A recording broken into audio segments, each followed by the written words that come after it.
Bikes have been in my blood since I was 12. I mean, I've always sort of had an eye for business plus an eye for bikes. Bikes were the passion, and that's where the two came together in the late 70s, early 80s when things took off.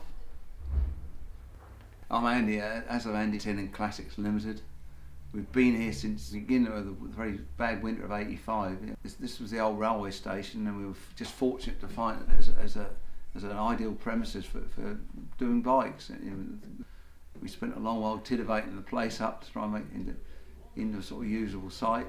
And the bikes have been coming ever since. I was fortunate. I had one contact in '85, but we used to go down to Bournemouth and clear loads of bikes off this chap. And there were 500 bikes in stock, and we used to go down and take a lorry load at a time and bring them back and sell them inside.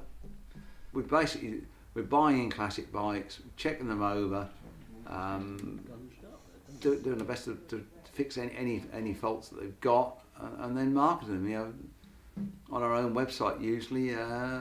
Peter the mechanic usually takes for a ride after checking them over, and we usually do a YouTube video on them as well.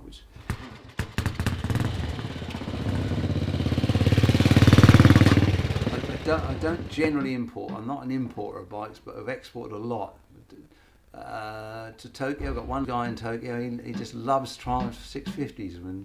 The Japanese have got a great passion for certain bikes, and they sent some to America, Australia, we sent container loads to, and Europe, because Europe at the moment has got problems with Brexit, but it's still good. There's still a lot of passion in Europe, especially Eastern Europe, Czech Republic, Poland, that part of the world, Austria, and the Netherlands. I've still got the passion now, yeah. Particularly VSAs. And have you had anything that you've had in that you wish you never sold? Yes. I don't want to say Vincent's, that's too exotic. Bruffs, no. I had an Indian 4 once, I was part of that, shouldn't have done. Had an early VSA V-twin I sold to an Italian dentist. I moped for about 3 weeks after selling it to him.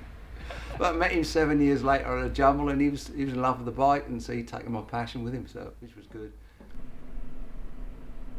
And what is going to happen to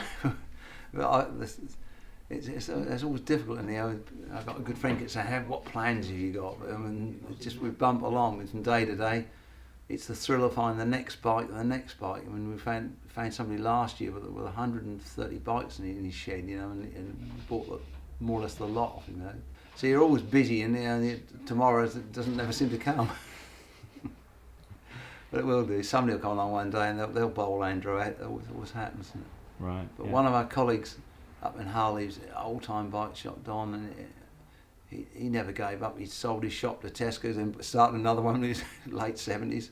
And he died pushing his van out of Snowdrift a few years ago. So the old bikers never retire. Yeah. You'll put the kettle on there, Michael? I certainly will.